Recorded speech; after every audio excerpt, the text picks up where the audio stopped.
Hello, everyone, and welcome to the Eternal X-Pack Paranormal, and I am your host, Sean Ellis. My co-host will be coming on here a little later during the show. She's at another location, and she'll be stopping in when she does. We'll introduce her when she comes on. I have tonight as my guest, Haunted Soulz Paranormal. They were supposed to be on at the beginning of the year, and they got into some bad weather at the time. And we rescheduled them, so they're here tonight. So we're going to be talking with them about their experiences and how they got into the field and etc. And if you got any questions, feel free to ask them, and we'll answer them right here on the show. So let me introduce these guys from Haunted Soulz Paranormal. We have Frankie, and we have Dan.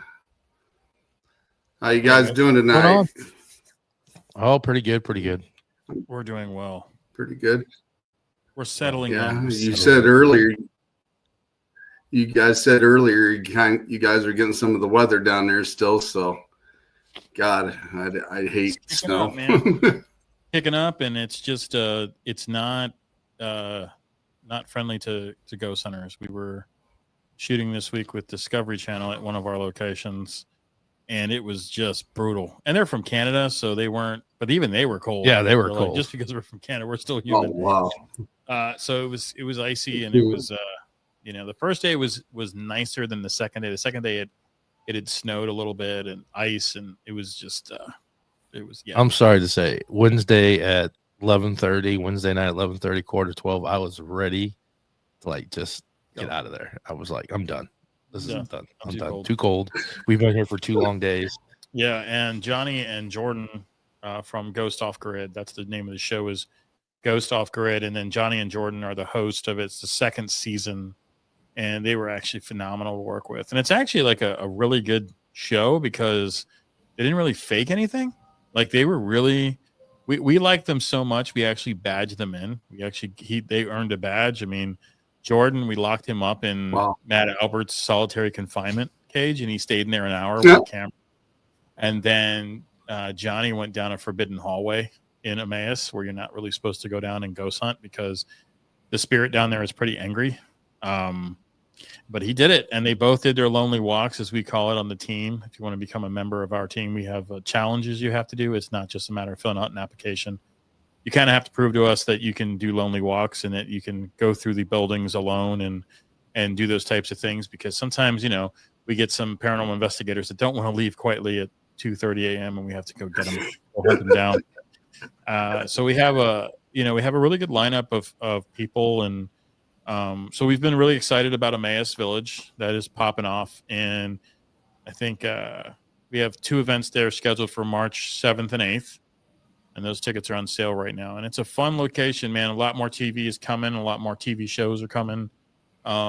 They really, really want. It is the largest paranormal destination in Missouri. So that was kind of our week. That's definitely awesome. You guys sound like you had a busy weekend for sure. Yeah. So, Frankie, how did you become into the paranormal? I have a different track than most paranormal people. I was in seminary. I was on my way to become a priest. I love the idea of theology. I still do. I'm probably the most religious member in our group and core, and a lot of people lean on me for demonology. I come from a long line of exorcists. I have a lot of friends that are still practicing exorcists with the Catholic Church. I'm very good. I have a very good relationship with Father Gary Thomas. If you don't know who he is, there was a movie done on him with Anthony Hopkins called The Rite. And that's about the story of Father Gary Thomas. Mm-hmm. He was the leading American exorcist. He's now retired and teaches seminary in Redwood City, California. And after going through a lot of interesting stuff with me, I still love the paranormal. It turns out there were certain sacraments I wasn't willing to give up, and one of those was marriage. And, my want to have children was too great, and I think God set me on a different path. I'm still involved in the Catholic Church. I have 2 more years before I become deacon, because I just got married this year, so it's a 3-year program. So I still will be able to be clergy. But yeah, that's kind of where I went. I see a lot of demon clickbait these days, and it's just so sad to me that people are so easily fooled. And they really don't understand how demonology works. I've spent a better part of my life studying multiple books, multiple readings. You won't find demons. You will not find evil. You will not find things in the actual Greek or English Bibles. That's not where that stuff resides. It's captivating that a lot of times when you read the full book, the 66 books of the Christian Bible, from Old Testament to New, you will find the word evil spirit 1 time. You will find demonic or demons 3 times. That is all. It's not a book that teaches you about demonology. That's not where you go for that. There are certain texts and ancient texts that I've studied. And in a couple weeks, we're going to have June Lundgren on our show, who is a demon seer. And so I think that for most of us that have been around in this world of paranormal, I think that for as many demons that these people are coming across, it's really creating the paranormal world further and further away from science and more into the pseudoscience realm, because of these ill-informed people. They just don't have any clue as to how demons work. They don't understand how evil works. They don't understand ancient evil. When we're talking about Sumerian, we're talking about Mesopotamia, we're talking about Mott and Baal. And a lot of times people be out where Beelzebub actually comes from. So, we can get into that later too if you want to. I can take you down a little bit of tour into the demonology and how this is how I know a lot of people are just so wrong. Just they don't operate that way. So, little mixture of clergy, a little mixture of ghost hunting, and I got into ghost hunting around when I was 17 years old, but I didn't go demon hunting because it didn't move that way. And that was kind of a little long-winded, but I tend to be. So, and he was just drunk one night and said, "Let's go hunting for ghosts." No, I'm just playing. I'm gonna holler out to some people here. We got Letriana Brown, Terry Brown in the house. She is the CEO of All Access Network Television. She is in the house here tonight. Nice. And also we have Jess Perez. Hello, Jess. Thank you guys for stopping by. And then we just had another one pop in, Mason Klein. Thanks guys for stopping in. Look at Maddie's here. Maddie's our team. She's one of the owners, the other owners of Haunted Souls. Yeah, one of the partners of Haunted Souls. She's a specialist in Estes. She's my daughter. She's our Estes specialist, and yeah, that's awesome. She was at softball. So you started out when you were drinking, wanted to go. No, that's all. Don't believe him. No. I have to do some absolution every day. Yeah, it's not even close to that, though. My story is not as long as his. Sorry. No. We have a sign that we hold up that says, "Okay, stop, Frankie." Kind of like Forrest Gump. No. Actually, my daughter had. She was just on here. Maddie had some stuff when she was young. She saw my father that passed away way before. My dad died when I was 16, and Maddie would come and visit Maddie, and Maddie would say things like that. So I was intrigued a little bit when my daughter was younger and stuff. But a friend of mine took me and said, "Hey, do you want to go ghost hunting at one of the largest, at that time one of the largest locations in Missouri, and which is MSP and Missouri State Penitentiary, sorry." And then I went and I was hooked. I was like, ever since then, I got a job with one of the largest event crews.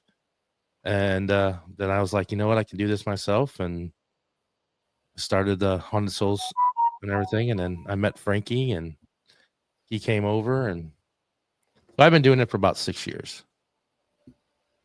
That's cool. Yeah. So mine's not, mine's just, I just went to one and I was hooked. He went to one and he was hooked. That was it. Yep. And then he needed rescuing. And so, yes. You need it nice. I'm one of me and Jeremy. There's another partner, Jeremy King, Jeremy David King, and me and him are the two brave ones. Maddie and Frankie are the nope. I'm out of here, guys. So I'm the marketing guy. So when we were up in the when we were up at the Quad Cities at the expo, I had a chance to meet you, Dan, and we were talking about some equipment. Now, which one of you is the ones that do the equipment that makes the idea? That's you. Yeah. And how did you get into that? I mean, when you were ghost hunting, did you come up across some of these things and thought maybe you can make better changes to them? Yes, their big concern, and that's one thing that Haunted Soulz Paranormal is all about, is that we're not out there to try to rip people off. Mm-hmm. There's so many people out there, and ghost equipment is so expensive. It is. And we, and a lot of people I've come across, a lot of these people, they spend, $100, $150 for tickets to go to an event. They don't have the $300, the $400 to buy, or $170 to buy a REM pod, or, SLS camera and stuff. So I'd set, being a ghost hunter, you have a lot of downtime sitting there waiting for them to talk to you and stuff. Mm-hmm. It's like fishing, you don't always get stuff right away. So right. I started throwing around ideas and like looking at things, and I started taking things apart, and I had one little REM pod that was broke. So I took it apart and realized how it was made. And I thought, hey, I can do this. And I started off with those, and then I started off with another thing, and then it just kept growing.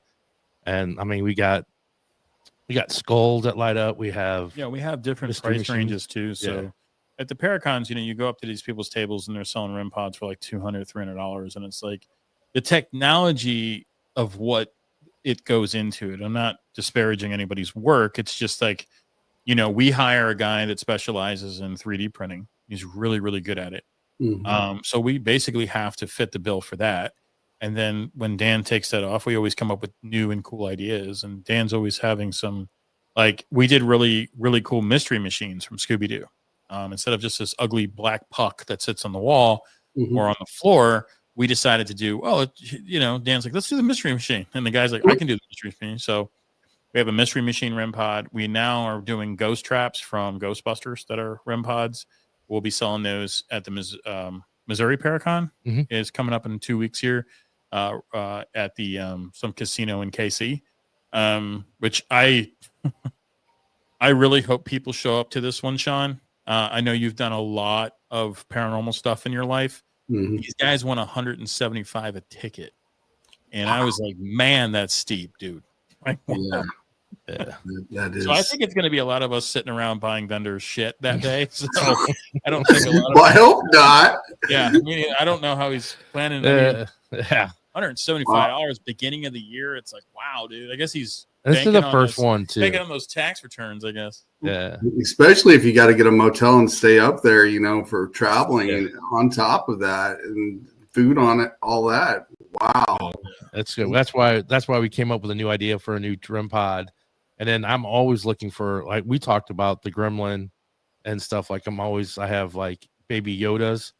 We'll have those. Actually, one will be a remote control. So you can drive it into a room if you want and not have to go in there. But they're like Boo Bears and stuff like that. Mm-hmm. But the whole concept was not to charge an arm and a leg. I mean, we make what we pay for what we make it, the cost of it, and then we get a little bit extra. But we're not out there to kill people. Yeah, no, and stuff. So it's a reasonable thing. It's reinvestment money too. And they sell. If you make them cheaper, they sell. Yeah, and they work just as well. So it's not like we stumbled upon this technology. No, you really didn't. It's basically a geofence, and if you break it, it goes off. Essentially, what it is. It's nice to have them, like they buy them at our events, and all of a sudden they're using them, and you hear them go off and stuff. It's like, it's like validation that they work. Like okay, that's cool. Yeah. It works. So and then we put all most definitely. We own the leading ones too. I mean, we own the ones that go for like $200, and we put those next to ours, and they work just as well. So, you have stuff like that. It's all a matter about like symmetry as well as if you're using equipment. You can't just fully rely on equipment to that you're actually talking to a ghost, a lot of things can set those things off. Mm-hmm. So it's having multiple equipment helps, like we sell laser grids and we sell K2 meters. We sell K2 meters that are, I don't know, $25 all the way up to $75. It depends on how crazy and technical you want to get. So it's just a matter of, what puts yourself out there. But like we always tell people too, if you're ghost hunting, it's all about going with your gut first. Like what is your body telling you? Exactly. What is your mind's eye telling you? Right. Exactly. You can walk into a place and it's supposed to be the most haunted place in the world, and you're just like, this place isn't. It's you just if I don't ever get that creepy feeling, me, you've been around me long enough. If I get that vibe, like this place is crazy, I get the hair that stands on my back. I've been told that I can see, but I just haven't opened that part of my brain. One of his eyes. That's my eye. That's my dead eye. Susan, yeah, Susan Tucker. Hey, there's Susan. He has a ghost eye. Yeah, we have Susan Tucker in the house. Thanks for stopping in. Yeah, one of Dan's body parts made it to the other side. So yeah, I can see that through the veil. Your eye looks back at you from across the veil. If I come across a gremlin, I'm definitely gonna send it to you guys to. I've been looking for one, for a gizmo or yeah. I think that would just be kind of cool. Yeah, I've been looking. I think it's a cool idea. You guys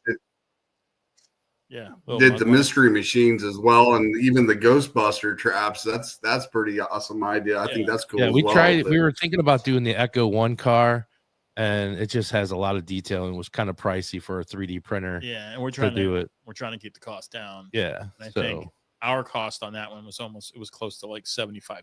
So it was like, well, then we'd get right back to where we don't want to be there, because it's a lot of plastic to make that little guy. And so we're trying to we want to make ghost hunting affordable too. I mean, it can get very expensive.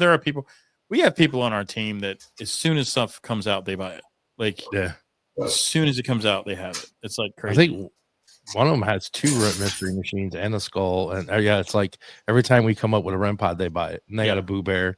They got one of the baby Yodas and stuff. We're also having we have these wood-crafted cat ball discs. They have a yes and a no little area where you can set the cat balls in, and they don't roll away, and people don't smash them and kick them across the floor. Yeah, we kind of perfected that too. That was pretty smart. His sister is a good woodworker. Yeah, so we got those. So, and a lot of times when people use cat balls, it's like Dan saying, like all the floors are uneven when you're ghost investigating, and all these condemned buildings, and they roll away, they roll under stuff. This actually keeps them contained, so you can actually, you can film that and you can see the interaction. And that's kind of what, having the 3 locations that me and Dan have, from a service agreement standpoint, we don't own the properties. We own the investigation side of the business. So we have service agreements with each of our locations. And those are about 3 years long with the chance of renewal.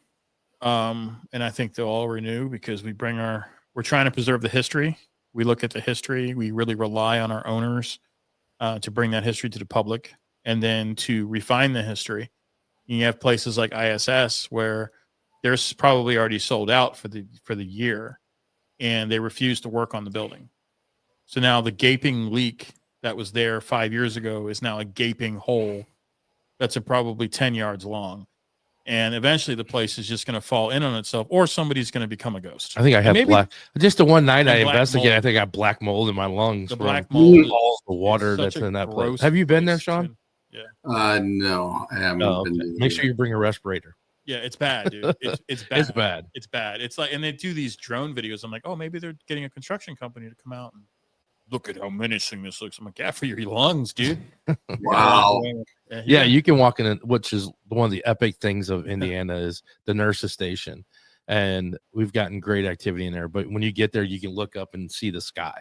I mean, that's how, it's so bad. It's a big hole. It's only a matter of time before that crumbles. And our purpose in gatekeeping and taking care of these properties is this, making sure the money is going into the buildings, making sure that when we send over the money to the Arcadia Academy, to Emmaus Village. And a great example of this too, and it's not all because of ghost hunting, but if you look at the Haunted Mansion in St. Louis, what Nicole's been able to do with that place and bring it from I mean, I remember looking at that place 7 or 8 years ago and being like, yeah, this place isn't salvageable.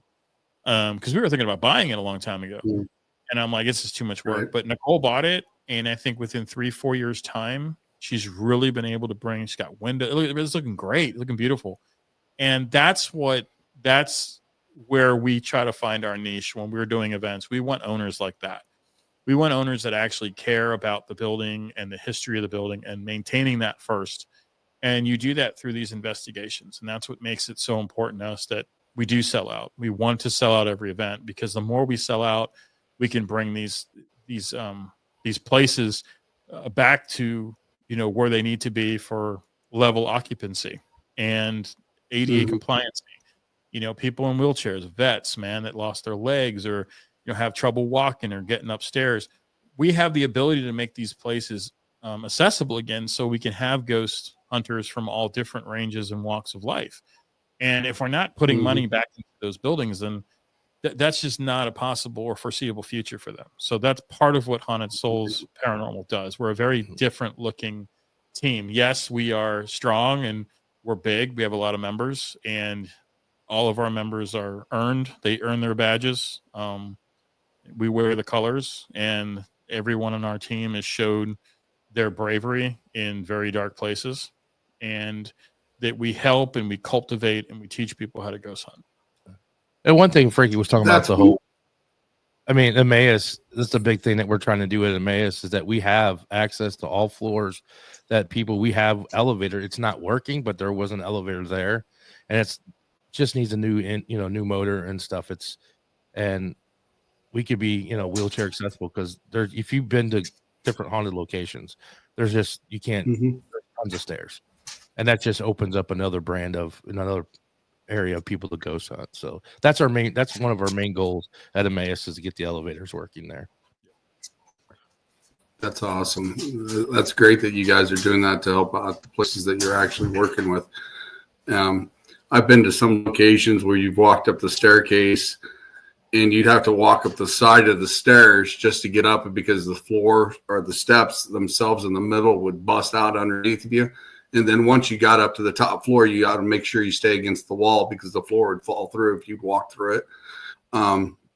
We've been into some of those locations before, and it's dangerous when we go out to those locations. I'm sure you guys have been. Don't become a ghost. Don't become a ghost. That's definitely cool. Frankie, you brought up a little earlier on how you get your members, and you want to explain that, because I think that's kind of a unique thing that you do with that. Yeah, so we have a lot of people that once they meet us, once they ghost hunt with us, they're like, man, that's the team I want to be on, because we look drama in the eye and we face it right there and then. Me and Dan have a rule that if something goes down, we don't let people sit on their feelings. And following the biblical text, we don't let arguments sunset. So never let an argument solve the argument before the sun sets is essentially biblical. It's something that we've instilled in our team. You have multiple personalities. You have different people. We all have life. We all have, hey, Zipper Boy's here. Damn.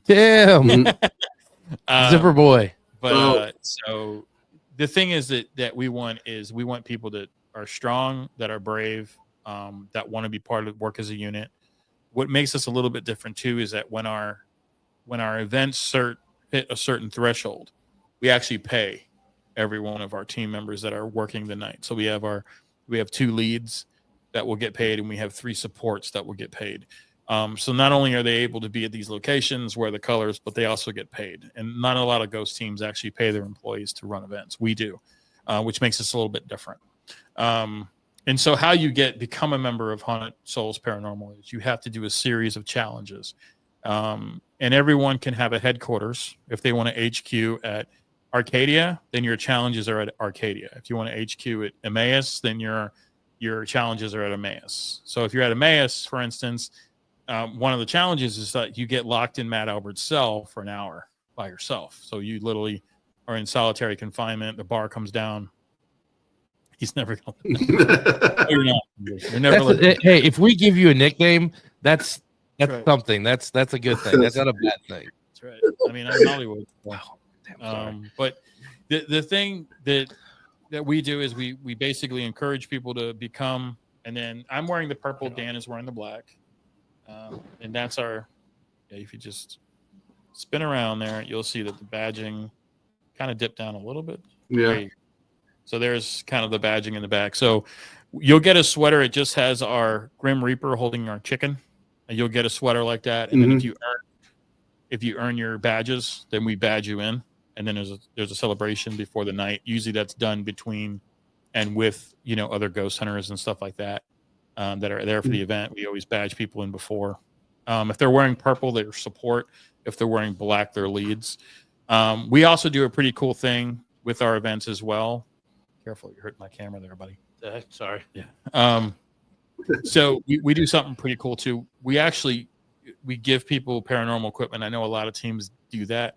We also rent body cam, which we encourage people to do, is to rent actual police body cam and just turn that thing on. It'll last 11 hours, and you don't have to worry about ever holding a camera. You have your hands free at that point. So we offer body cameras.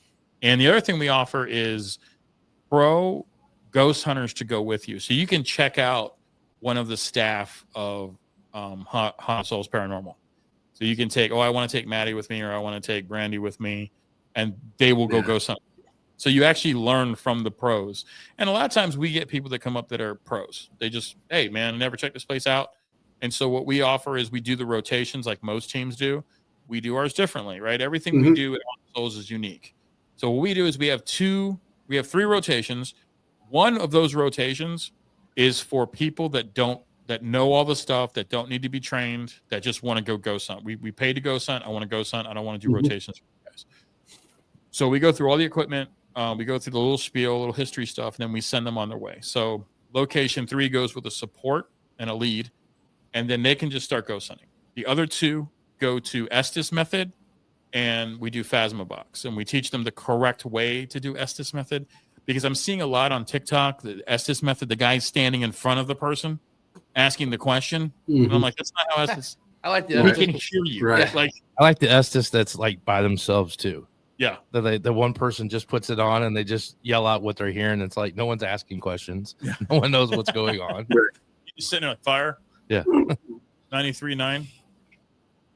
The rock station. Yeah. Like, what are you doing? Yes. No one's knowing. We teach people the correct way to do stuff because we want them to go to other locations and be like, oh, I really want to go ghost hunting with Haunted Souls. And that's why we've really opened up the books this year. And we're doing close to 13 different locations that you can ghost hunt with us. We're actually another team too that we do a little bit differently. Next week we'll be launching our seasonal and our annual passes. So for $500 you can pick 6 locations. For $1,000 you get all 13 locations. So your ghost hunting season is done. We put you on the calendar and you are scheduled to be at every one. And because we have so many multiple dates of our own exclusive properties, that if you can't make that one, we can actually move you. So we want to make sure people have a good time. But a lot of times people just want to go all in. They really want to do it. And I'm like, you know what? Get the annual pass, man. And you'll go to all these locations. And there's a bunch. We have some great locations this year. We're actually testing the waters at Pythian Castle. We've talked to the owner there. Right. So we really hope to make that one huge. So that's some fun stuff we got going on. That's awesome. I'm interrupt you here for a minute. My co-host and the producer from All Access Network Television is coming backstage, and I will bring her on. Miss Gwen Johns is in the house. Hey guys. Hello. What's going on? Hey. Trying to hurry up and get home, so I made it. Yay. Yeah, you're perfect. Yeah, I figured you'd get home on time. I was talking? Yeah, I was listening to you guys coming then. You were listening to Frankie. Yeah. Now, who is But, the one that was in seminary? Which one of you guys? It's me, Frankie. I'll be signing up again. So I'm going to become a deacon. There was a moment where I was going to leave the Catholic Church for good. I'm not a fan of the Pope at all. Most real Catholics, Roman Catholics, are not a fan of this Pope. But I decided to Gotcha. stay Catholic, but I'm actually going to work my way into the church and do it the right way and teach people the right way. I'm not for apostasies, and this Pope is a criminal, and allowing voodoo gods in the Vatican is just wrong. Afternoon. I'm sorry. I don't mean Cameron. That's another Carmen. She was like afternoon. Yeah, we got 7:30 p.m. Yeah, we have that's one of our. That's actually one of Carmen is Carmen one of Burns. our, yeah, she's actually going to be badged in on the 7th on Soulz Paranormal. Yeah. Cool. And then we got Timothy in the house. It said Arcadia was wild for me and personally, as well as our group never had a response, a replication like we captured in the 3rd floor in the restroom. Yeah. So Tim came out to what we've done to also share our locations and, get the word out for our locations.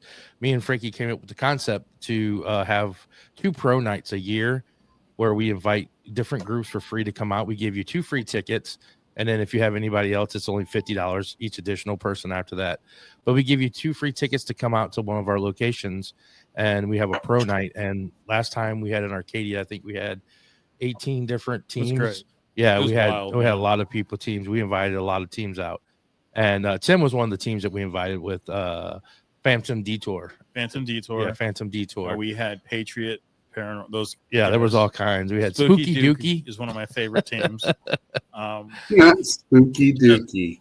Yeah, I saw that when I had to invite him. I was like, Spooky Dookie, come on, that's like, it was hilarious. They were stuck at Farrar House. That's how they came up with the name, though, right? Yeah, for our schoolhouse. Yeah, he's great on camera too. And I had the honor and the privilege. I think that once again, I mean, we have TikTok and we watch other teams and we look at how these people are getting 20,000 followers and we're just like, man, like it's crazy to me that like a lot of these people don't know what they're doing and they have so many followers.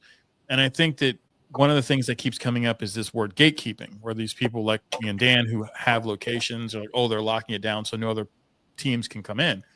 And so that's why we kind of started the idea of pro teams is no, that's exactly not what we're doing. We're allowing pros to come in with us to ghost hunt so we can basically see how your team operates.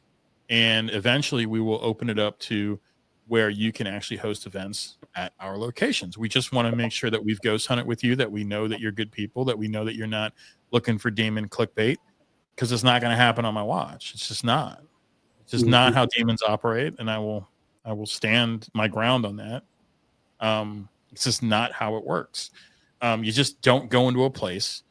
You're talking about ancient evil, Dan. I've talked to him about this a lot. It's ancient evil. This is Mesopotamian. This is Sumerian. Ma'at. This is Baal. These are real demons, right? These are things that are mentioned in ancient books. And they're hanging out in different places. They're just jiggling that door handle. Yeah, they can go anywhere they want to go, but they're in that haunted location. That door handle, Dan, is where they want to be right now. I know if I just figure this out. He's talking about like wise people, and then even talking to demons is really funny when I see people do that. It's like you don't know Aramaic, or it's just really funny to me that people people just go for it, man. It's like 40,000 likes on like a YouTube video. Like that's not a demon. And there's one video that has like, I don't know, like 200,000 views, and it's like it's just the title. They don't even go into demon. It's just the title said it in there. I'm like, where's the demon at? And everybody's like fast forwarding. I need to see that demon. Well, my thing is, as I was saying in seminary, if you keep looking for eventually you'll find it. Right? You just don't want to you don't want to be on the other end of that. You're not going to win. Yeah. What you manifest. Yeah. I know all about that, especially when you go in there and you keep manifesting things, shit will happen. Eventually, it'll be negative energy. It'll turn that way. It'll make itself feel like a demon, because that's what everybody keeps saying. And that's when people sick. Yeah. You have your Carmen here said it was a very awesome night at Arcadia and meeting new people from different teams and the para-unity coming together. Yeah, that's a big thing that we're trying to do too. I mean, a lot of times there are people that are saying that word para-unity, so we're probably going to come up with our own version of that. But usually the people that say they're the ones that cause all the drama. And we're trying to like separate ourselves from these people that cry because they can't sell tickets. And it's like, hey, sometimes we don't sell out, but hey, man, we're going to have the best fun with 6 or 7 people that did buy the tickets. That's the way we look at it, you know? Because if you can encourage those that came to start talking about it, because you can spend millions of dollars in media, as you guys both know. You're producers. You guys both know that it's a hard algorithm to navigate, and there's so many different people out there. Like, try this and try that and shut this off. And hey, if you did this, if you advertise here and did you clickbait here, and it's the best way to do it is organic growth. And they have to ghost hunt with you. I guarantee if you come out and go to a HSP event, you will have the time of your life. I don't think anybody left. Even if you don't get anything, you're going to have a good time. And that's why our Grim Reaper is actually holding a chicken. The scythe, actually, the handle of the scythe is a grubber chicken. It's because we want people to still understand that don't take it too serious, man. Like, because we're trying to have a good time, and he is literally right. Camera left, but yeah, he's inside there. That little scythe there is a chicken, and he's just. I'm looking it up. But and he's hidden in there, and it's stuff like that. Like you got to have fun, but at the same time, you want to have a good time, and that's what these things are. I mean, you are wasting a weekend in an abandoned place, and most chances it's going to be extremely hot or extremely cold. You only get 4 months out of the year. Good weather for 4 months here in Missouri. Don't get me wrong on that. I definitely like to go places where it's a little warmer, because I have been to places where it's been cold and we've been there all night long and freezing, and it's just like, wow. I mean, and to me, when you're on an investigation and you're cold, and like Frankie said earlier, you know, you got to trust your instincts. You got to trust what your senses are, and et cetera at the time. And when you're cold, you're freezing. A lot of that affects you. So I always like going to places when it's a little warmer. So during the winter months, I always do podcasts. Yeah, I don't like to be sitting in a room waiting for a ghost to respond and sweat rolling down my back, and that's just not a good feeling. When we were with like we were saying earlier in the show, we had a Discovery Plus came out. They were filming an episode of Ghost Off Grid at Emmaus Village, and I was sitting there with and these guys were all from Canada, so they're super sweet. Just the sweetest people in the world. The hockey game, those weren't the Canadians we met. We met the sweetest people in the world, and every Canadian I've ever met they're just nice people. And so I'm sitting there and I'm like, man, do you hear that tapping sound? The guy's like, it's my teeth. I'm shivering.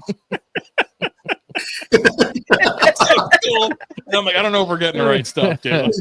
I have to admit though, like, and just to throw this into Jordan and Johnny and Ghost Off Grid, and if anybody catches that show, it's over international. They're trying to get it here in the United States. It shows in Canada and the UK, Ireland, and Germany. But everything they captured there nothing was fake. Everything was legit. I mean, we were watching them, and everything they captured was great. They didn't try to fake nothing. I mean, I think Johnny did his, or Jordan, Johnny did his in that lonely hallway, and didn't really get none for his solo. But you know, they didn't fake nothing. They didn't try to do anything. No, so they're good, real. It was definitely legit. Hunters. You know, they're good. That's definitely one thing I like. Yes, that stuff is real. They were champs, man. That's definitely one thing I like to do when I go on a live investigation. What you see is what happens there. So there's no editing. There's no playing around. It's what you see is what happened. So it's just not us that's seen it. It's the viewers that see it as well. And I don't like it when they go in and cut and edit stuff and et cetera, because that takes away or what's going on to begin with. And the fact is, like I said, when you're seeing it live, and then they can actually comment with you. It's like, hey, you know, I did see this. You can always go back and check it. It's like, hey, no, it was this or whatever, and verify it. So I always think that's great when I go out and do lives like that. And, you know, it lets people interact with me as well on investigations. And I always think that's a cool thing. So, yeah. 100%. Timothy says here, something that will stick with me is something that was said from the RC Exorcist interview. Demons don't live in a realm with time. If they want to find, they will. No need to go looking. If you go looking for them, they could follow, and it could be any moment in life. Yeah, RC meaning Roman Catholic exorcist. Yeah, he's right. Demons do live on a different realm. They live on a different level of existence. The land of the dead is primarily where they reside. It depends on where your focus in your study is. Remember too that there's a lot of schools of thought on it. There's a 72 lesser keys of Solomon, which is where demonology kind of starts the talking points. When you're a good seminarian, when you're good in theology, you have to understand all sides. You have to understand where Muslims are coming from, where Jews are coming from. And Judaism doesn't really get into that in the Old Testament, because remember that the Old Testament is written in Greek.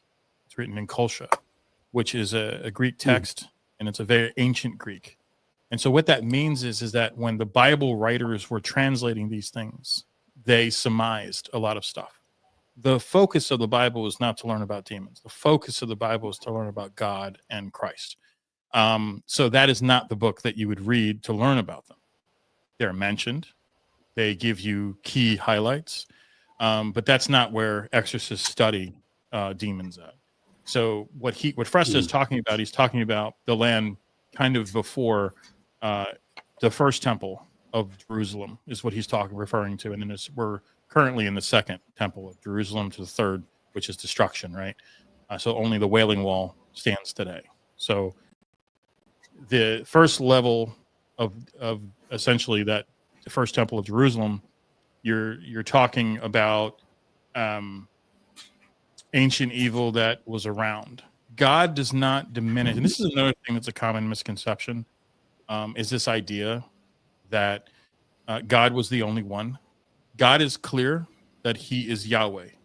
God is also clear that he refers to the Elohim. And if you don't know what the Elohim is basically every god that's below Yahweh. Now, Yahweh is the one, right? That's the guy. So there are demigods. There are satanic, demonic forces that worked with God at one point before the Great Alliance. The casting of Satan and Lucifer as separate entities that control hell is erroneous and ridiculous. That's not a thing. Nobody controls hell. Satan is actually just a thing that is misinterpreted. It comes from the Jewish text. It means the Satan, which basically just means an evil thing. It's not an actual physical person. Lucifer was an angel, a fallen one. He's a watcher, part of Elohim, not part of Yahweh, right? They're not omniscient. That's the other thing about looking for demons. You know, can demons follow you? Can they track you? Sure. Demons are mostly after people that are loves Christ. So half the time when I talk to these people, they don't even believe in God. They don't believe in, I believe in all religions. I believe in all of them. It don't work that way. It comes from our literature. It comes from our text. So if you're wanting to believe in demons, but you're not wanting to believe in this, then it's like, well, you've lost me, bud. But yeah. So I have a question for you, Frank, since you brought that up there a second ago. Do you believe people with higher energy can detour some of these better than the people that has low energy, and that's how they get the attachments they get and stuff, is because their energy's so low and they go into that realm with that entity that it just kind of sucks them in? It really depends. Energy is an interesting word. It's really about low faith. The indoctrination of demonic entities is through acts and weakness and strengthening of faith. Exorcists are chosen. He's 100% right, Timothy Presta. It's the first book of Enoch is what I'm referring to. First book of Enoch is legitimate, Timothy. The second, third, and fourth books are not. And the reason why you can conclude that Enoch 1 or first Enoch, based on the Ethiopian church, you can I'm sorry. I'll answer your question in a second. Timothy had a good question. The book of Enoch is not in the Bible. It's not. You will not find it there. It was removed. The reason why we know that First Enoch is an actual gospel or scripture is because it's mentioned at the same time that the Bible was being written by the Bible writers. They are translating it. They are seeing Enoch. They are not putting Enoch in. There's reasons why they chose to do that. Books of faith, books of strength. But Enoch is a very real book. They choose to leave it out because it can be very confusing, but it also can right a different wrong. Watchers never want it to be looked upon as gods, but they were. And so Enoch is left out because just like they can be corrupted, so can people. If you left Enoch in the Bible, it's the only book anybody would ever read.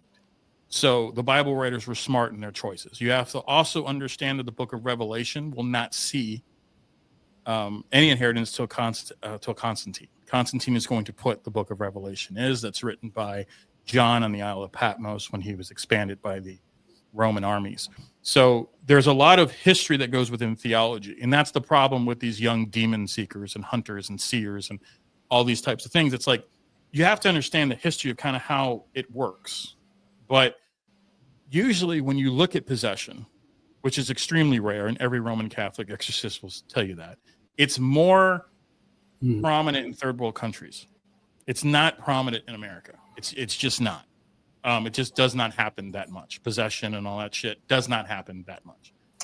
But when it does happen, it's usually targeting towards something. So in the case of Father Gary Thomas, the demon was after the priest. The kid was the medium of choice.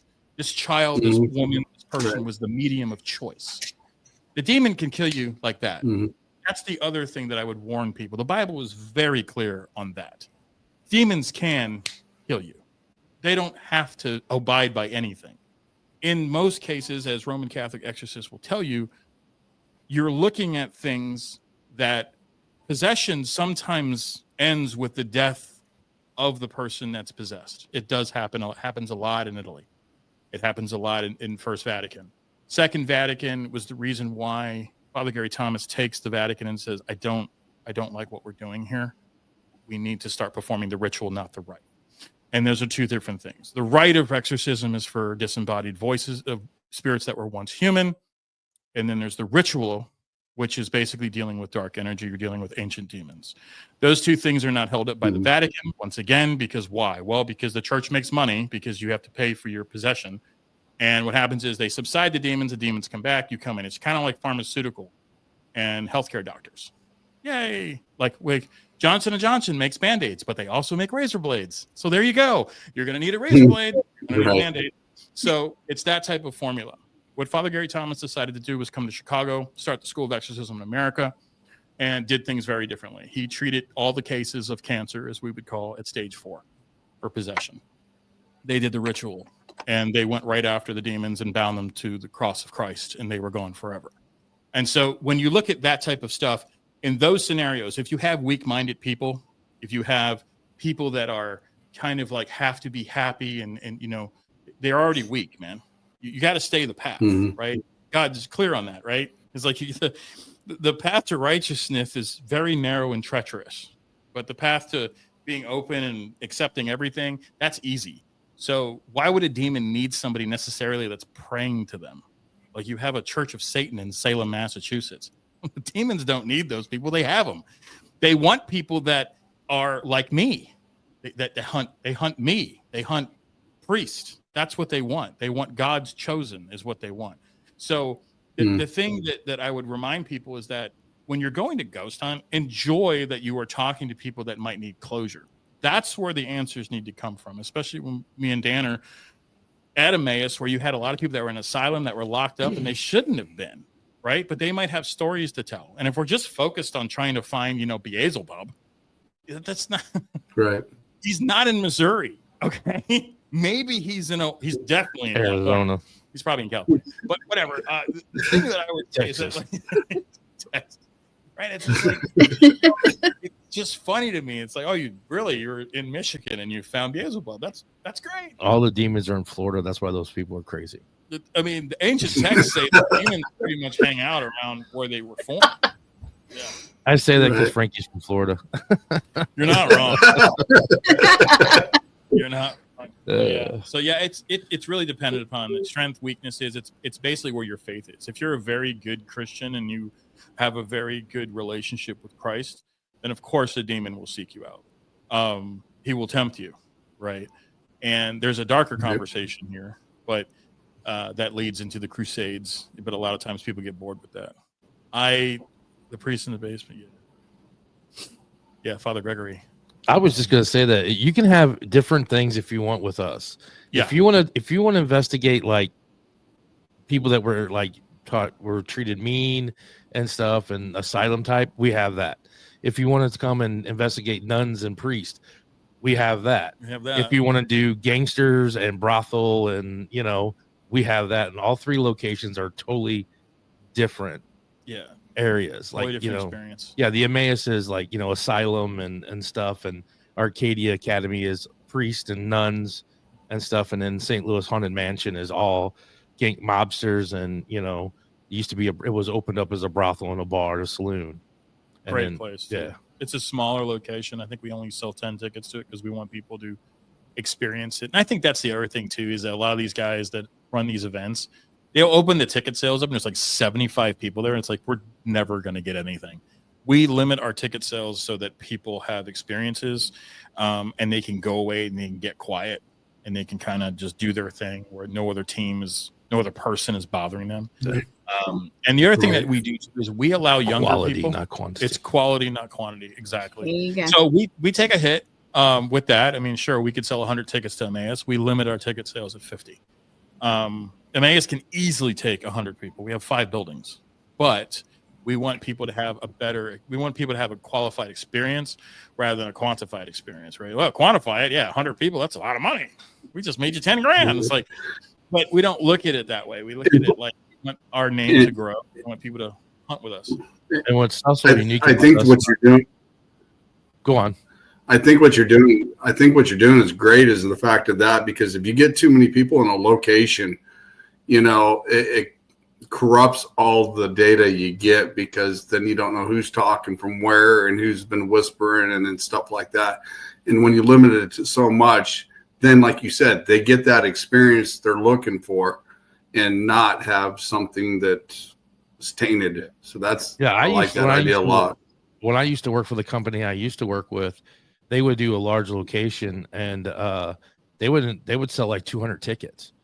And it's just people on top of people, and you couldn't, like you said, you couldn't tell whether it was the whispers were coming from someone else doing an Estes method, or, people were talking, or footsteps. So you could never really get a definite, clear cut of your EVPs or anything like that, because you really didn't know what you have and stuff. So yeah, that was a big thing when I switched over and I started. I was like, I want more of a quality than a quantity and stuff. So with that's awesome. We have Susan Victoria in the house from Happy Hour Paranormal. She's from the Boston area. She's Boston. She's from the Boston area. She's really cool. And thanks for sharing out, Susan. Then you got Timothy here. It says Haunted Mansion. Yes, please sign us up. Well, you better sign up March 14th. Right? March 15th. March 15th. March 15th. Tickets going on sale. There's only 10 tickets. That's a small one. That's like a 10. That's a little limited 10 people investigation. Should be up on our site.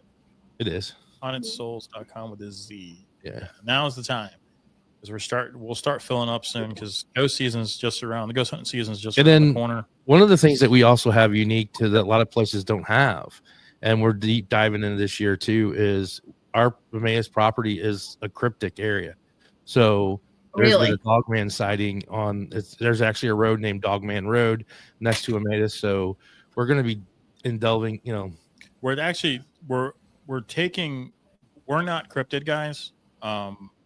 My theology does mixture a little bit of creatures and ancient creatures and what these things might have been. There are mentions of that in some of the ancient texts about different creatures that were released. I like that pair of freaks. That's a pair of freaks. Yeah, That's the current home.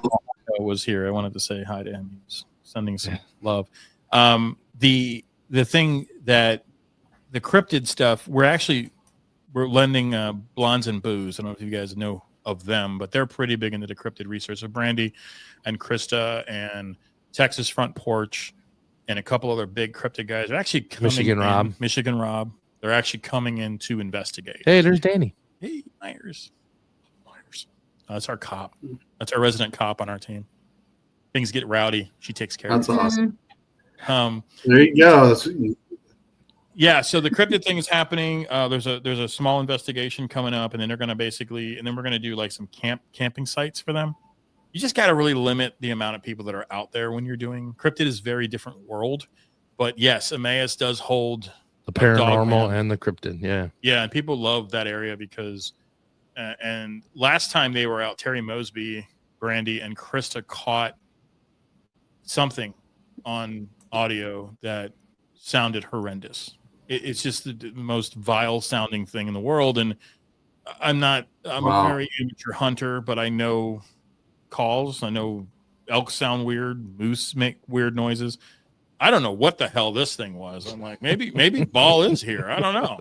And it was in the woods too. It wasn't like in the building. It was out in the woods. Like, yeah, I'm not going out there. I'm like, I don't even walk the tree line. I don't even get close to the tree line.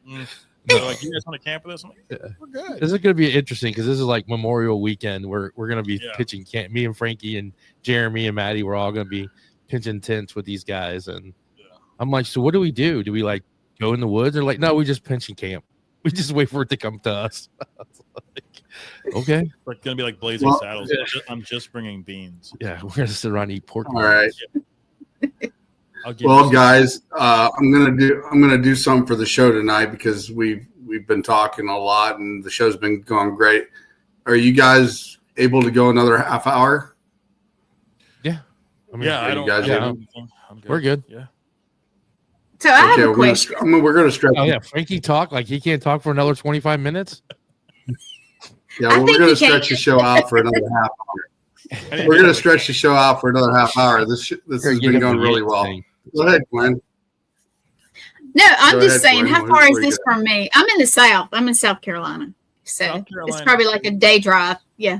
Yeah, it would be. It would be. What part of South Carolina are you in? It's in Greenwood, South Carolina. Greenwood. Do you know where Greenville is? It's about an hour south of it. Okay. Yeah, about an hour from there.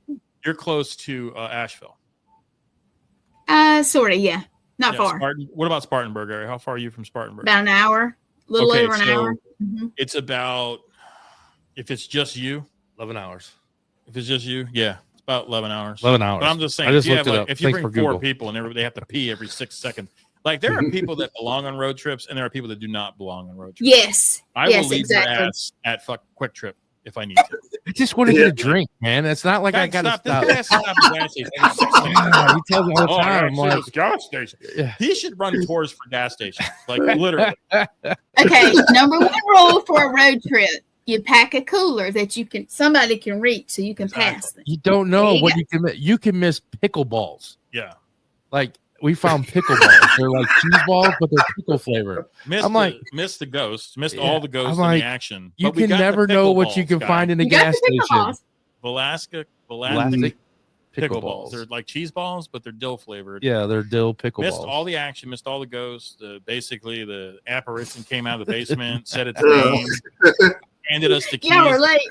The Book of Dead from Egypt. No, he had Thoth's emerald green tablets. Wait, no, Dr. Pepper. If there's a Starbucks, he's got to stop. That's right. Yeah, that's a drive-through. Yeah, that's a drive-through. Yeah, you can drive through Starbucks. That's right. You can put your order in the phone. No. Then you got the fartist on our team. Yeah, we got the other guy. He just farts everywhere. Oh my god! Like he wants to eat like wizard fingers from gas stations. Hot dogs have been on it for 4 hours. And chili from a gas station. And if a hot dog is longer, if it's been on there, it's for like 12 hours or long, and it starts to wither away. We call them wizard fingers. We go to these small towns and like Jeremy. Look, they got like like sushi. I got sushi to go at this gas station. No. No. Actually, We got you made a really good comment. Yeah, we got Raymond Newsom in the house from the Spirit Mechanics, and he shared out. Thank you. Spirit Mechanics. This is Aaron Hoffman, the Weird Show. Yeah, Aaron's a hell of a guy. Yeah, he's not wrong there. The Wendigo, like some of those stories are. I don't know, man. Bigfoot. Why can't I'm still going back to that? That's a pretty big guy. There should be some big poop out there somewhere. There should be some really big poop out there. But if he's trans, is he going in the water? A lot of people believe that Bigfoot as a toilet? Is transdimensional. These guys, there's rips and currents inside. And actually, the Bible. So you'll see a lot on. I'm sure you guys know this a lot about portals. We talk a lot about these portals. Okay, the Bible is very clear that exists. There are tears in the earth. Which, if you read the ancient text, would be Eres, right? So Eres. They're referring to the earth, the below, the realm, and some biblically sound. Yes, portals are biblically sound. There can be places where portals exist, if you believe in the ancient text, where these things can emerge. These creatures, like a Bigfoot, can emerge. So they go into the portal, poop, and come back out. Well, they might poop before they go, right? and that's not Taylor Swift errors, right? Right. No, they don't stop at the gas station to poop. Yeah, I mean, come on, like knock on the door. Can I? Yeah. So I have a question for you guys also. When you say down below, that brings up something to me. I have frequently got told at many locations, go. That kind of thing. Do y'all ever get that kind of thing? You just froze up, right? You asked that. Did I? Yeah. We're all on suspense, like, yeah. Am I back? Yep. Yeah, you're back. Okay. Yep. See, every time I talk about this kind of stuff, that's what happens. So, okay. Different locations, many times. I've gotten down below, look below, go below, all that kind of stuff. Have you ever gotten anything like that? Is that like even in the basement, and that tells you to go below? Yes. Actually, yes. That was one of the first times. And I was like, well, what the heck is below the basement besides digging? Basement. Well, no, this was dirt. So there was no, there was, then there might be something buried in the dirt. There could be something buried in the dirt. We get that a lot too, like buried in the walls. The walls have ears or something 1889 McAteer Villa. We've been in that basement numerous times, and we're getting it in the walls, like there's somebody's buried in the walls or something like that. So interdimensional outhouse. Yeah, Raymond, you need to make that out here.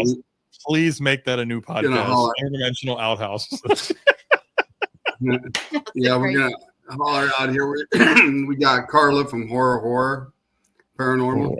She does movies and stuff like that, and she does cosplay. And she's really interesting to check out. She needs to get a hold of us, because we actually going to have Santiago Cirillo, who played in The Walking Dead. He's going to come out, and they're coming out to check about our location, about doing an event, and we do like a horror paranormal thing. And if she's an actor or something, she could come down and speak or whatever. So yeah, she needs to get a hold of us and stuff for when we have our event and stuff for that. Cool.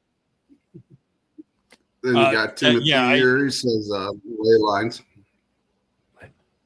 Oh, go ahead, Frankie. Yeah. That would be down below.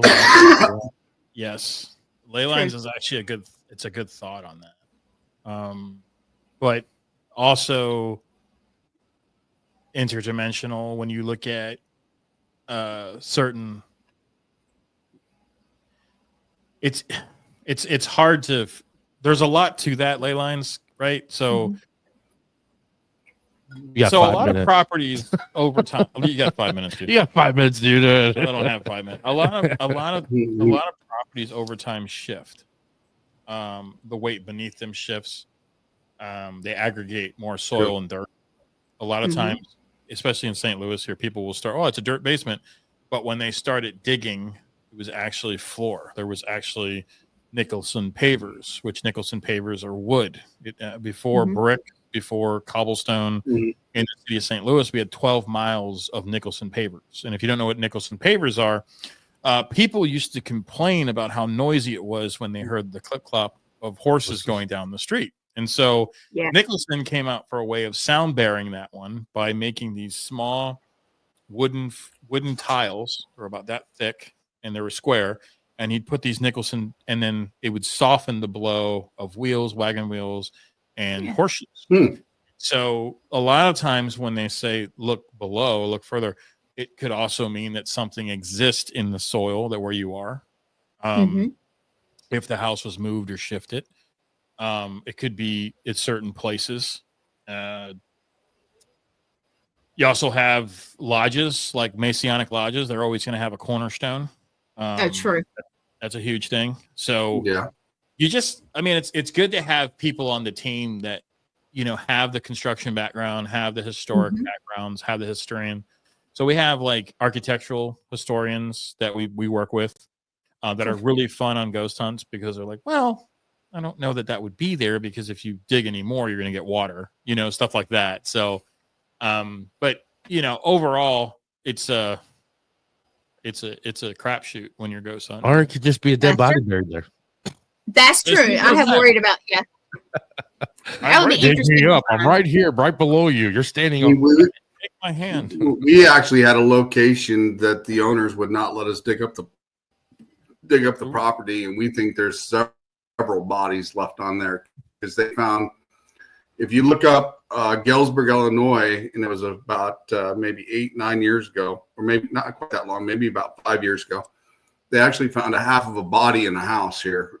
And we had the chance to do an investigation with another team there. And that was interesting because we took luminol to the walls. We still found blood. And a lot of strange things happened in that house. But still to this day, we think there's bodies on that property. Man. I mean, luminol is still showing that up. It's fairly that long. Yeah, that's scary, actually. Yeah. Associate with we've seen fragments of it. Oh, that's why the owner doesn't want you to bury and start digging. Apparently, very true. Did you guys hear about? Get off my ankle. My pelvis. Yeah.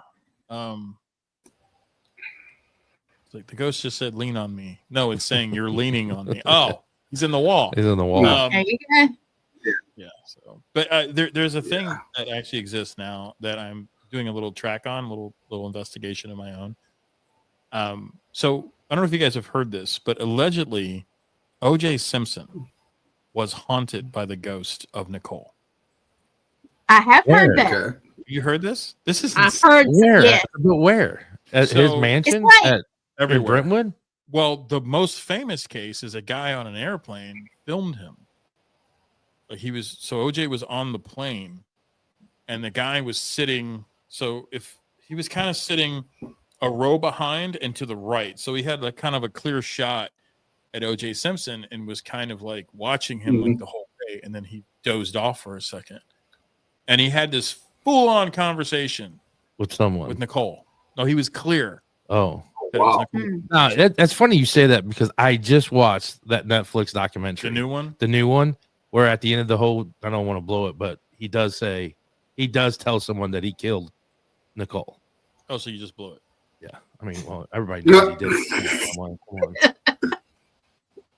Yeah, but that's kind of why they probably. I was wondering why they did that film again. Yeah, because I thought ESPN was, but that part never comes up. But you know, is there a thing we had right when COVID was just whatever it was? I don't believe in half the thing the government tells me, but the thing that I do remember is like we lost a lot of great interviews, and we actually had DeFeo lined up, like the guy that committed the murder at the Amityville. He was still alive, and so me and my buddy Jeremy were going to go up there and interview him. And I wrote him for 3 freaking years. There's a whole thing here. Show and tell. There you go. Whole thing. I can't. Prison release form. I can't show the actual writing, but this entire packet is from DeFeo. It's our writings back and forth. Okay. And oh wow, so he finally agrees to meet with us and do the show. And then COVID happens and he dies of COVID in the prison. oh, So we would have had the real story of Amityville, but no. wow. Okay. Some pharmaceutical company had to make money. Oh. No, but the whole MJ thing or the whole OJ thing is they show you a lot more stuff that was not released to the public and in court and stuff. So that's important to me. He definitely did it. No doubt in my head. But that was a race thing. It's the only thing that I remember from the 90s that was actually, that, and it was just it was awful. The whole thing was just the whole thing. It all started after the whole Rodney King thing. And it was just so many different. Well, the woman was killed with her grocery bags too by the cops. Like LA cops were not really loved back then. So that whole I always thought it was his son that might have done it, and he was covering for his son. You ever heard that theory? That was interesting. His son's a little off, and same size. I mean, that's a podcast we have. Yeah, were you with us for the OJ one? No, so we might have to do an OJ on Tuesday. Oh, we did, man. Well, no, on Tuesday. Oh yeah, tune in. Yeah, we're gonna drink orange juice. Yeah, with vodka. Horror and us will have some vodka and orange juice, and we will talk about OJ, which makes total sense. Yeah. Well, you actually can't have orange juice. You're diabetic. Yes. Thank you. So you're welcome. Okay. Wait a minute. So he just said it, right? You can't drink orange juice because you're diabetic. He's like, hey, I saw some for you on my way home, and I picked it up for you. It's a Yoo-Hoo chocolate candy bar. So how well? Diabetic. He needs to eat that. As long as do the test in the morning. Yeah. Maybe have a square. Don't eat the whole freaking thing. I won't eat the whole thing. Just pass it. I'll be in a coma. I might use that. So I want to know about the doll that's behind you, Dan. Who, Abby? Sorry. That's Abby. That's Abby. That's Abby. Sorry, Sean. Sean. One of our haunted dolls. Yeah, I know. That's why I like her. We have 5. Yeah, we have 5 haunted dolls. Is she a good girl or a bad girl? Very, very, very calm. She's calm. Oh. She stays here in the studio. Cornflakes in his truck. Actually, since we've had Abby in here. Everything's gone good. Good. We don't have any more gremlins. We don't have any more stuff with our equipment. That's what I need. I need an Abby. So, exactly. And we basically what happens is if you leave our team or you don't like us for some reason, we actually name haunted dolls after you. So you'll be forever immortalized. Yeah, you're immortalized, That's Abby. Bye, Abby. So we have cornflake. We have like political statements on personal accounts. We got Okay, I have to know about cornflake. You have to tell the story because cornflake is a composite doll. Composite doll. He's flaking on his head and stuff, so we call them cornflake. So he made other dolls. Yeah, he made these dolls from World War II that they gave out to kids that were disparaged from homes that got blown up in France, because France and their wonderful army. So we always have to bail them out. But during those types of terrible things, the U.S. GIs came over, and they basically would hand out teddy bears and dolls and stuff like that. And so cornflake is part of that World War II doll.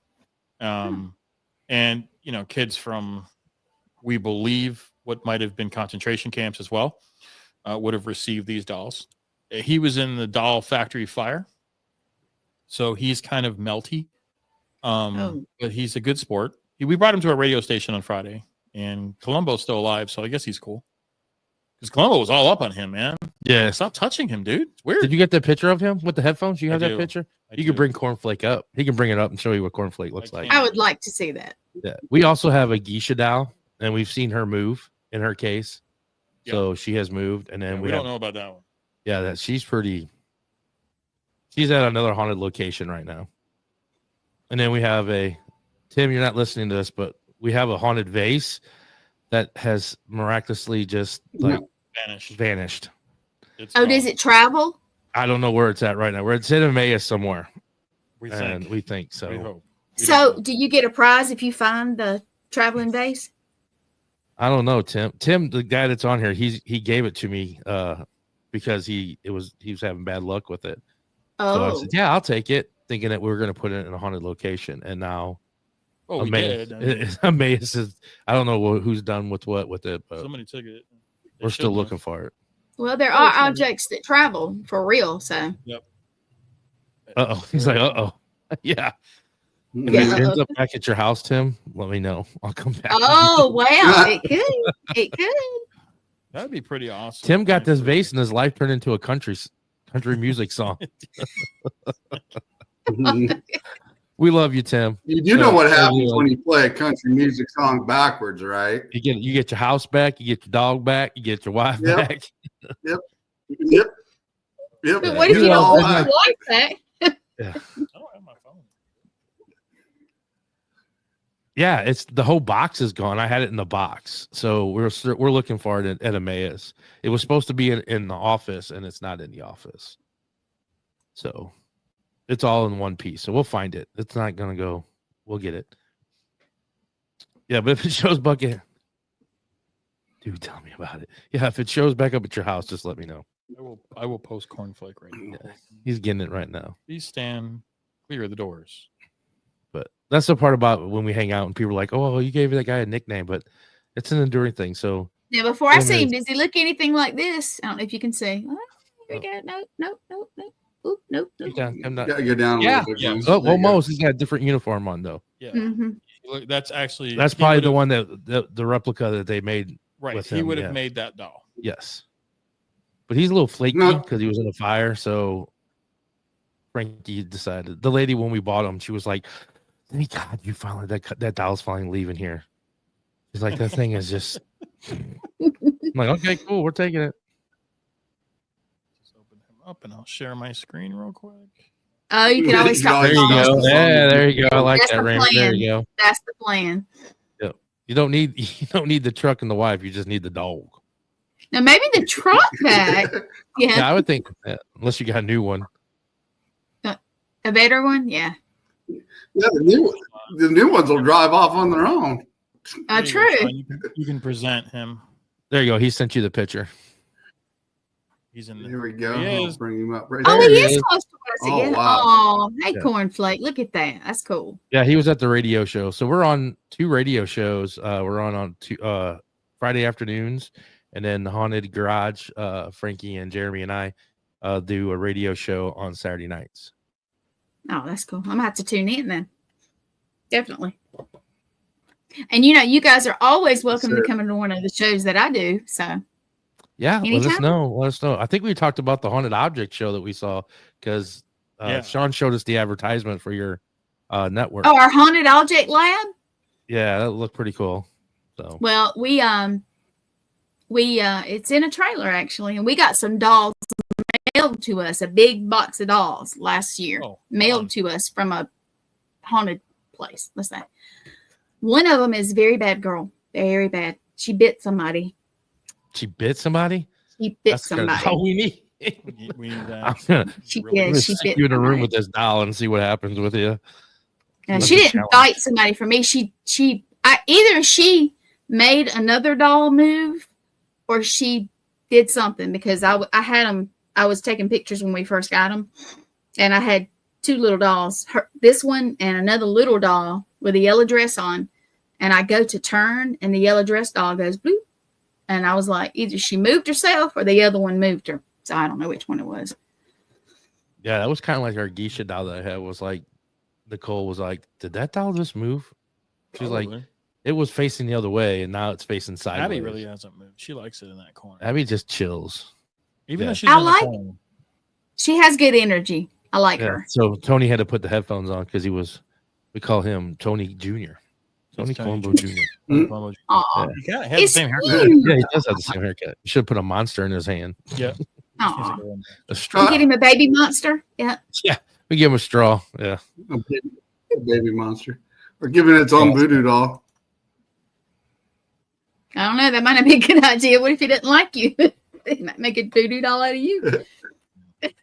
So what Daniel was talking about. Was Danielle here, Myers, is talking about Reverend Carl Strom. He's in Emmaus. He resides on the 3rd floor of the college building. Oh, it was. Okay. He likes to stare out that window to his old house.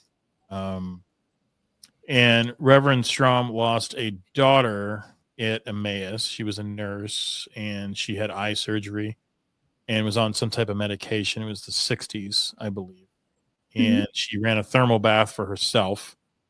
And upon coming back into the bathroom, the meds struck her pretty hard, and she passed out into the tub, but without checking the thermometer. Wow. And she was scalded to death. So she actually didn't drown. She was burnt and killed instantly. So it was pretty bad. I think that they're both in that building. Reverend Carl is not a good. He doesn't like people being there. Yeah, I don't think he likes us. Bad. People like communicating with his other spirits and stuff. But he don't do nothing. But he does. He's very upstairs, like just watching everybody and just upset. Just Yeah, Strom. We call him Reverend Stern. Yeah, Reverend Stern. And what Danny was saying is she was doing the God helmet. If you ever saw the God helmet, we did the God helmet, and she actually sat in the bathtub that Maria passed away in. And she was describing this gentleman as like Amish looking with a beard and no mustache, describing his clothes, and like he's upset that people are there. And I started to say like our Father or something, and she's like, oh, stop that, he's not very happy about that and stuff. And she had no idea who he was. That was her first time being there. And after she got done and everything, someone came up, went down in the basement, and there was a picture of the same guy that she described, and it was Reverend Carl Stern. And she was like, that's the guy I saw when I was doing the God helmet and stuff. So the God helmet is growing on me a lot. And unfortunately, we do have we use Terry Mosby's. Yeah, we need to get one of our own. It's hard to get one though, because you have to make sure it's Persinger's design. That's the problem. Got to follow his script. There is a person that does them. He's currently not taking orders, so we're waiting. Pam, so I have a question about your equipment. Hey, Pam, where do you get your equipment? We make it. No, I'm saying, where can people get it? Oh, yeah. We're advertising for you, yeah. At any of the Paracons that we're at our festivals, and then our website just launched. Our new website just launched, so eventually we'll have a product on there, and you can buy them through there and stuff. You can come to one of our events. We have all of our equipment there at the events and stuff. So yeah, and this year we're doing something different too. We're actually going to do ghost tours as well. So we'll be doing ghost tours on Wednesday and Thursday nights at Emmaus. We do one tour a night. And it's just to get people's feet wet with overnight investigation. So they can actually do the ghost tour. It's about an hour and a half. We can tell them all about the ghost on property. And if they want to do the actual overnight investigation, they can turn their ticket in after they've done the tour. And that $20 will go toward overnight investigations. So it's only $80 for them to investigate overnight because they did the ghost tour. And if you weren't here earlier, the purple that I'm wearing is for ghost tour guides and for Alyssa. Yeah, and then the black is for our leads. So those are pretty cool. But yeah, all our equipment's usually at the Paracons or at our events, but we will have a page on the website to sell stuff. The problem with that though is that a lot of times our inventory, because we make the stuff and we make them at a really affordable price, tends to sell out before we get to a Paracon, and then we don't have any product. Yeah, exactly. Because some of the stuff we're trying to reinvest. Like this group of here that we're going to buy is all going right back in again to try to build up our stock so we can put it online and stuff. Because people like it. It's very unique. It's very different. You don't see a mystery machine REM pod. No. You don't see a skull. I heard you guys say that, and I was like, "No way!" Yeah, and a skull that has its eyes light up to you when it goes off. And we only sell the mystery machine, I think, for $85, and the skull is $60. And the skull is $60 versus like the REM pod, which is like $170. It's the same thing, only ours is cooler. And we don't want to price people out of ghost hunting. I don't think that's awful. Now, and our ticket prices is not the highest, it's not the lowest, but we also do that because we want a quality of ghost hunter. If you did ghost hunts for like $50, $25, you're going to get the drunks. You're going to get the people that are just, let's go this ghost tour thing. And they just make a spectacle of themselves. And we don't want that either. So we're really good at like kind of pricing ourselves in a very aligned way. And hopefully, this year we'll start seeing the economy come back a little bit. And one of the things that I specialize in with our other partner, Jeremy, is we specialize in haunted transportation. So we have haunted cars, muscle cars. So we're renters, we flip cars, we exercise them, and then we throw them out, get sold. So most of the times the gremlins are coming because the damn engine's blown. But sometimes there are passengers aboard. Yeah. Sometimes you're almost become a passenger. Your ghost traps? The ghost traps, you guys? Those will be new this year, and I don't know. We haven't price wise because I haven't gotten the bill for the prototype yet to see what it all entails. I think that one's going to be a little bit higher than the mystery machine because we're going to have to assemble that ourselves and possibly paint it. And stuff to try to get a decent price. So we'll have 3 of them at the Missouri Paracon. We'll have 3 at Missouri Paracon. Yeah, yes. And they'll probably be like 100 to 110 is probably what they're going to be around. Now you could use the stickers. Yeah, but then they peel off, and I want more of a quality than I don't know. He's supposed to be trying to make them in all color for me, so we're going to see what happens. He's playing with that new concept right now. Yeah. Like the mystery machine is totally like the mystery machine is all engraved, like 3D printed. So there's no stickers on it. It's all the same colors, and it's like really good, high quality. The roof of the van comes off to where you can switch on the battery and stuff. But yeah, it's pretty good. And then we sell death whistles. Aztec death whistles is a big thing that we do. So yeah, we've really limited. We've taken our inventory and we've really scaled it back a lot. We do still sell pendulums and pendulum boards. We sell vintage Ouija boards for collectors, not for use. I mean, when they buy it, they can do whatever they want with it. But we do have a beautiful. You have any in stock of those? Yes, we do. One. We have 2. We're actually looking for one, a real old one. Yeah. We have 2. Yes, we have yours from, and then we have the OG one that's bigger, and it's from Salem, Massachusetts. It's from Parker Brothers. It actually says Salem, Massachusetts on the board, and it's huge. It's the old ones, probably 1940s. Oh yeah. We'll have that one for sale. That one's $100, and then the other 2 I think are 65 or 60. The 2 vintage ones. Any of them the old wood, like it almost looks like somebody cut a tree and just sliced it to make one. No, these are all old. The ones I have are like the 70s. That has the ghost on the box. It's Gen X. So Gen X is boards. Yeah. And then there's we have Gen X boards, and then we have, so it's either 2 kids playing with it or it's this blue spirit type thing. Yeah, floating across the top of the box. Yeah. So there's those, and then if everything works well, like I might have a wood crafter crafting me up some solid wood Ouija boards would be kind of cool too. So is that your sister or his sister? I can't remember. I was listening going down the road. She does a lot of woodworking. She does a great woodworking stuff. My sister's with Ball in hell. She belongs. She's been getting some stuff, and we're actually going to be carrying around. If you want to come out and see us at our events and stuff, we are actually going to have a replica Annabelle doll in its replica case. Like my sister's making the exact case it sits in with the window and everything. We will have a doll, a Raggedy Ann, so it will be a replica actual Annabelle doll. Yeah, and which the is exact kind of same funny case. because the actual Annabelle doll will be there. Yeah, it'll be there too. So we're gonna have them face to face with each other. We're gonna have. I don't know if that's smart to have that doll there. I don't. Is that safe, really?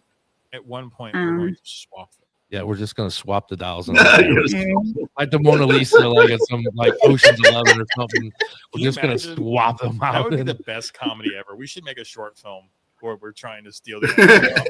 That'd be amazing. It'd be a great film. Yes. All right, guys. Sean, we are at the top. We're at the top of the hour. I appreciate you guys coming on. Is there anything you'd like to promote here before we end the show? Just check out Haunted Soulz Paranormal. Oh, I'm sorry, HauntedSoulz.com as our website with a Z. Haunted Soulz with a Z, like on the screen here. And we have all of our events are there. Or you can go to EmmausVillage.com, and all the Emmaus Village events are there. It's 77 acres of building. There's 300 acres of property This is the largest location. There's also 4 B&Bs on property to stay at. Arcadia has 9 B&Bs that you can stay at. They're beautiful places if you want to stay on property. And they have a great restaurant called the Abbey. Yep. But if you stay, you get free breakfast in the morning, which is home cooked meal, which is phenomenal. The tickets for Arcadia are $125, but that includes dinner. Oh, that's something that we don't. You'll see. Yeah, you get dinner. Yeah, and the dinner is great. It's buffet, all you can eat. So get there early, stuff your face, and then go fart in the basement and say it was an EVP. Demons. That probably has happened. Yes. Check us out on Tuesdays. We do a podcast on Tuesdays, 7 o'clock on live stream on YouTube. Go and subscribe, please. We're looking up to build our subscribers. Yeah. And if you like the Demon Talk, we actually have June Lundgren will be on our show June 25th. Not June 25th. February 25th. She'll be on our show. The Demon Seeker. The Demon Seer. Seer. So this comes from the Viking side of it. Yeah. She's been on Viking said Seers. So yeah. She's been on a couple TV shows. Yeah. And stuff. So she'll be on. We're on every other Tuesday, so that'll be next Tuesday. So it'll be an interesting conversation. We do have a radio show on Saturdays on STL News Talk STL. Yeah, you can get the app. News Talk STL 94.1, 101.9 if you're local, or you just download the app and you can listen to us on Saturdays from 9 to 10, and we talk all things. I think Elvis is running right now. Is Elvis still alive? Bob Joyce, is he Elvis? Yeah, we get into that. We stay busy. Yes, we try to. Yeah. Check us out. Yep. Go to Facebook, like us, follow us, and everything. We greatly thank you for having us on. That's awesome, guys. I really appreciate you guys coming on. I know the last time you guys were scheduled, you had some bad weather and et cetera you run into. And like I said, I look forward to meeting you guys again, and hell, even maybe coming down there and doing a show live from there too as well. And bringing maybe Gwen with me if we can get her manipulated to come down here. And, 11 hours, Gwen. I already looked it up. 11 hours. You got it. It'd be worth it. She's 13 hours from that doorstep. So she's 13 hours away from me. So. We'll pull your whole weekend up. Yeah. Okay. That's a deal. That's a deal. That's a deal. Just do me a favor. Let it get a little warmer because it's really cold here in the South. I'm about to freeze to death. So, yeah. Yes. April. We'll definitely do April. But I appreciate you guys for coming in. I'm going to drop you guys backstage, and we'll talk here in a little bit in the back room here in a little bit. Thank you. And I will close out the show. And like I said, thank you guys for dropping by, and we'll see you here in a few minutes. All right. It's fun. Thank you. Gwen, those guys are pretty awesome. I like them. Oh, they're cool. Very cool. I'm about to talk you to death. Sorry about that. That's all right. I actually got to meet Dan when I was up in the Rock Island one, and he's really cool. And we were talking about even trying to find Gizmo, making a rimp out of a gizmo. And I thought I heard you on the way home. Ooh, yeah, really? I'm definitely going to look into that. So, but definitely check out those guys, Haunted Soulz Paranormal. Go check them out. These guys are awesome, and they're legit, man. Check them out, definitely for sure. And like I said, I appreciate them coming on the show tonight. And thank you very much. And thank you for everybody who shared out tonight as well, and anybody who stopped in as well. So, and if you missed it, it's going to be played over after this in about half an hour on All Access Network, my Facebook and YouTube again. So it'll be out there again. Yeah. Very soon. And that, by the way, here reminds me of one thing here. Hang on a second. All right. I'm going to play this, Gwen, before we go off the air. You ready? Oh, sure. Here we go.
Thank you so much. That's awesome.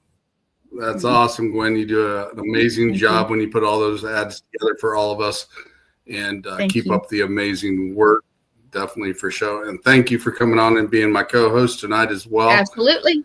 Definitely check out Haunted Soulz Paranormal. And next week, I will have everything vaguely paranormal. Those guys will be on here with me next week. So have a great weekend, and we are out of here.